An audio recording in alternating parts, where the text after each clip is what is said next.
ನಮಸ್ತೆ ವೀಕ್ಷಕರೇ, ನಮ್ಮ ಹಿಂದಿ ಚಲನಚಿತ್ರ ನಟನಾಗಿರ್ತಕ್ಕಂಥ ಶ್ರೀ ಅಮಿತಾಬ್ ಬಚ್ಚನ್ ಅವರ ಜಾತಕ ವಿಶ್ಲೇಷಣೆ ನೋಡೋಣ ವೀಕ್ಷಕರೇ. ಯಾವ ರೀತಿ ಅಂದರೆ, ನಾನು ಮೇನ್ ಕಾನ್ಸೆಪ್ಟ್ ತಗೊಂತಿಳೋದ್ರಲ್ಲಿ ವಕ್ರಗತಿಯಾಗಿರ್ತಕ್ಕಂಥ ಗ್ರಹಗಳ ಫಲಾಫಲಗಳನ್ನು ತಗೊಳ್ತಾ ಇದ್ದೀನಿ. ವಕ್ರಗತಿಯ ಗ್ರಹಗಳು ಜೀವನದಲ್ಲಿ ಯಾವ ರೀತಿ ಪ್ರಭಾವ ಬೀರ್ತಕ್ಕಂಥದ್ದು ಅಂದರೆ, ಫಾರ್ ಎಕ್ಸಾಂಪಲ್ ಈಗ ಅಮಿತಾಬ್ ಬಚ್ಚನ್ ಅವರ ಜಾತಕದ ಪ್ರಕಾರ 11/10/1942 ಭಾನುವಾರ ಸಂಜೆ 4 ಗಂಟೆಗೆ ಅಲಹಾಬಾದ್ನಲ್ಲಿ ಜನನ ಆಗಿರ್ತಕ್ಕಂಥದ್ದು. ಇವರು ಹುಟ್ಟಿರ್ತಕ್ಕಂಥ ಡೇಟ್ ಆಫ್ ಬರ್ತ್ ಟೈಮಿಂಗಿಗೆ ಕುಂಭ ಲಗ್ನದಲ್ಲಿ ಜನನ ಆಗಿರ್ತಕ್ಕಂಥದ್ದು. ಸ್ವಾತಿ ನಕ್ಷತ್ರದ 2ನೇ ಪಾದದಲ್ಲಿ ಹುಟ್ಟಿರ್ತಕ್ಕಂಥದ್ದು ವೀಕ್ಷಕರೇ. ಹುಟ್ಟು ಬಂದು ರಾಹು ದಶದಲ್ಲಿ ಹುಟ್ಟಿದ್ದಾರೆ.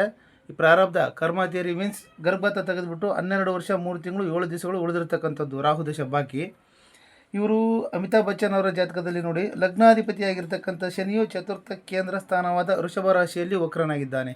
ಕುಂಭ ಲಗ್ನಕ್ಕೆ 1, 2, 3, 4 ಚತುರ್ಥ ಸ್ಥಾನದಲ್ಲಿ ವೃಷಭ ರಾಶಿಯಲ್ಲಿ ವಕ್ರಿ ಶನಿಯಾಗಿರ್ತಕ್ಕಂಥದ್ದು ವಕ್ರಗ್ರಹದ ಪ್ರಭಾವ. ಇವರಿಗೆ ಶನಿ ದಶೆ 28ನೇ ವಯಸ್ಸಿನಿಂದ ಅಂದರೆ ಸುಮಾರು 1971ರಿಂದ ಪ್ರಾರಂಭವಾಗಿರ್ತಕ್ಕಂಥದ್ದು ವೀಕ್ಷಕರೇ. ಅದು 19 ವರ್ಷಗಳ ಪರ್ಯಂತ ಅತ್ಯಂತ ಶುಭ ಫಲಗಳನ್ನು ತಂದು ಕೊಟ್ಟಿರ್ತಕ್ಕಂಥದ್ದು. ಚತುರ್ಥ ಸ್ಥಾನದಲ್ಲಿ ಶನಿ ಬಂದು ವಕ್ರಿಯನಾಗಿ ಕೂತಿರೋದ್ರಿಂದ ಶುಭ ಫಲಗಳನ್ನು ತಂದು ಕೊಟ್ಟಿರ್ತಕ್ಕಂಥದ್ದು ವೀಕ್ಷಕರೇ. ಇವರು ಇದೇ ಕಾರಣದಿಂದಾಗಿ ಚಲನಚಿತ್ರ ರಂಗದಲ್ಲಿ ಸ್ಥಿರಾಯಿಯಾಗಿ ಉಳಿದಿರ್ತಕ್ಕಂಥದ್ದು, ಭಾಗವಹಿಸಿದ್ದಾರೆ. ತುಂಬ ವಿಶೇಷವಾದಂಥ ಹೆಸರನ್ನು ಮಾಡಿರ್ತಕ್ಕಂಥದ್ದು ಚಿತ್ರೀಕರಣದಲ್ಲಿ. ಇವರು ಭಾಗವಹಿಸಿದ್ದು ಕೂಲಿ ಚಲನಚಿತ್ರೀಕರಣದಲ್ಲಿ. ಕೂಲಿ ಅಂತ ಒಂದು ಸಿನಿಮಾ ತೆಗೆಯುವಾಗ ಅಪಾಯದಲ್ಲಿ ಈಡಾಗಿ ತುಂಬ ತೊಂದರೆಯನ್ನು ಅನುಭವಿಸ್ತಾರೆ ವೀಕ್ಷಕರೇ. ಮೀನ್ಸು ಅಪಘಾತಕ್ಕೆ ಈಡಾಗಿ ತೊಂದರೆಗಳನ್ನು ಅನುಭವಿಸಬೇಕಾಗಿ ಬರ್ತಕ್ಕಂಥದ್ದು ಇದೇ ಶನಿ ದಶೆಯಲ್ಲಿ. ಆದರೆ ಶನಿ ದಶೆಯಲ್ಲಿ ಹೆಚ್ಚು ಅನಾಹುತಗಳು ಸಂಭವಿಸದೆ ಎಲ್ಲವೂ ಸುಖಾಂತ್ಯವಾಗಿರ್ತಕ್ಕಂಥದ್ದು, ಒಂದು ರೀತಿಯಲ್ಲಿ ಸುಖವಾಗಿ ಅಂತ್ಯವನ್ನು ಹೊಂದಿರ್ತಾರೆ. ಇವ್ರ ಜಾತಕದಲ್ಲಿ ನೋಡಿ, ಪಂಚಮ ಮತ್ತು ಅಷ್ಟಮಾಧಿಪತಿಯಾಗಿರ್ತಕ್ಕಂಥ ಬುಧನೂ ಕೂಡ ವಕ್ರನಾಗಿದ್ದಾನೆ. ಕುಂಭ ಲಗ್ನಕ್ಕೆ ಪಂಚಮ ಮತ್ತು ಅಷ್ಟಮಾಧಿಪತಿಯಾಗಿರ್ತಕ್ಕಂಥ ಬುಧ ಉಚ್ಚಕ್ಷೇತ್ರವಾದರೂ ಕೂಡ ವಕ್ರನಾಗಿರ್ತಕ್ಕಂಥದ್ದು ಉಚ್ಚಕ್ಷೇತ್ರವಾದರೂ ಕೂಡ ಕನ್ಯಾ ರಾಶಿಯಲ್ಲಿ ವಕ್ರನಾಗಿದ್ದೇನೆ. ಇವನು ಏನಾಗುತ್ತೆ, ಶಕ್ತಿಹೀನನಾಗ್ತಾನೆ ಬುಧ.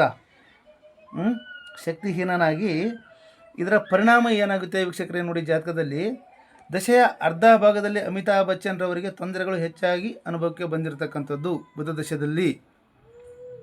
ಶನಿ ದಶದಲ್ಲಿ ಈ ರೀತಿಯಾಗಿ ಸಮಸ್ಯೆನ ವಕ್ರಗತಿಗಳು ಬುಧ ಮತ್ತು ಶನಿನೂ ಮಾಡ್ತಾನೆ.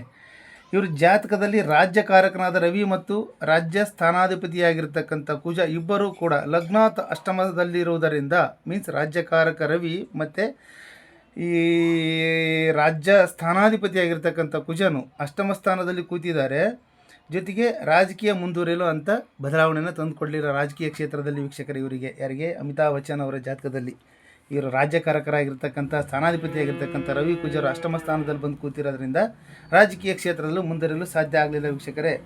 ಕೇಂದ್ರ ಮತ್ತು ಕೋಣಾಧಿಪತಿಗಳಾಗಿರ್ತಕ್ಕಂಥ ಕೇಂದ್ರ ತ್ರಿಕೋನಾಧಿಪತಿಯ ಸಂಯೋಗವು ಉತ್ತಮ ರಾಜಯೋಗನ ಉಂಟು ಮಾಡುತ್ತೆ ವೀಕ್ಷಕರೇ. ಇವ್ರ ಜಾತಕದಲ್ಲಿ ಕೇಂದ್ರ ತ್ರಿಕೋನ ಸ್ಥಾನಾಧಿಪತಿಗಳು ರಾಜಯೋಗನ ಉಂಟು ಮಾಡಿ ಲಗ್ನ ಚತುರ್ಥ ಸಪ್ತಮ ದಶಮ ಸ್ಥಾನಗಳು ಕೇಂದ್ರ ಸ್ಥಾನಗಳಲ್ಲಾದರೆ, ಲಗ್ನ ಮತ್ತು ಪಂಚಮ ಮತ್ತು ನವಮ ಸ್ಥಾನಗಳು ತ್ರಿಕೋನಗಳು. ಅಂದರೆ 1, 4, 7, 10 ಕೇಂದ್ರ ಆದರೆ 5, 9 ತ್ರಿಕೋನ ಅಂತ ಕನ್ಸಿಡರ್ ಮಾಡ್ತೀವಿ ಜಾತಕದಲ್ಲಿ.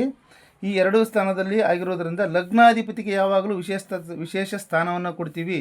ಲಗ್ನಾಧಿಪತಿಯ ನಂತರ ಶುಭ ಸ್ಥಾನ ಕೇಂದ್ರ ಮತ್ತು ಕೋನ ಸ್ಥಾನಗಳಿಗೂ ಕೂಡ. ಆದುದರಿಂದಲೇ ಕೇಂದ್ರ ಮತ್ತು ಕೋನಾಧಿಪತಿಗಳ ಸಂಯೋಗಕ್ಕೆ ಅಥವಾ ಪರಿವರ್ತನೆಗಳಿಗೆ ಹೆಚ್ಚು ಮಹತ್ವನ ನೀಡ್ತಕ್ಕಂಥದ್ದು ವೀಕ್ಷಕರೇ. ಅಂದರೆ ಈ ದಶಮ ಸ್ಥಾನವು ಕರ್ಮಸ್ಥಾನವಾದರೆ ನವಮ ಸ್ಥಾನವು ಧರ್ಮಸ್ಥಾನವಾಗಿರ್ತಕ್ಕಂಥದ್ದು. ಅಂದರೆ ಧರ್ಮ ಮತ್ತು ಕರ್ಮಾಧಿಪತಿಗಳ ಸಂಯೋಗದಿಂದ ಅತ್ಯುತ್ತಮವಾದಂಥ ಒಂದು ಯೋಗ ಉಂಟಾಗ್ತಕ್ಕಂಥದ್ದು ವೀಕ್ಷಕರೇ. ಅಂಥ ಒಂದು ರಾಜಯೋಗನ ತೋರಿಸ್ತಕ್ಕಂಥ ಒಂದು ಉದಾಹರಣೆ, ಈ ರೀತಿಯಾಗಿ ಒಂದು ಉದಾಹರಣೆ ಬರ್ತಕ್ಕಂಥದ್ದು ವೀಕ್ಷಕರೇ ರಾಜಯೋಗ. ಅಮಿತಾಬ್ ಬಚ್ಚನ್ ಅವರ ಜಾತಕದಲ್ಲಿ ಈ ರೀತಿಯಾಗಿರ್ತಕ್ಕಂಥದ್ದು ವೀಕ್ಷಕರೇ. ನನಗೆ ತಿಳಿದ ಮಟ್ಟಿಗೆ ಸಿಕ್ಕಿರೋ ಡೇಟ್ ಆಫ್ ಬರ್ತ್ ಪ್ರಕಾರ ಅನಾಲಿಸಿಸ್ ಮಾಡಿದ್ದೀನಿ. ವಿಡಿಯೋ ಇಷ್ಟ ಆದರೆ ಲೈಕ್ ಮಾಡಿ, ಶೇರ್ ಮಾಡಿ ಮತ್ತು ಫಾಲೋ ಮಾಡೋದನ್ನು ಮರಿಬೇಡಿ ಅಂತ ಹೇಳ್ತಾ ಮತ್ತೆ ಮುಂದಿನ ವಿಡಿಯೋದಲ್ಲಿ ಸಿಗೋಣ ವೀಕ್ಷಕರೇ. ಜೈ ಗುರುದತ್ತ.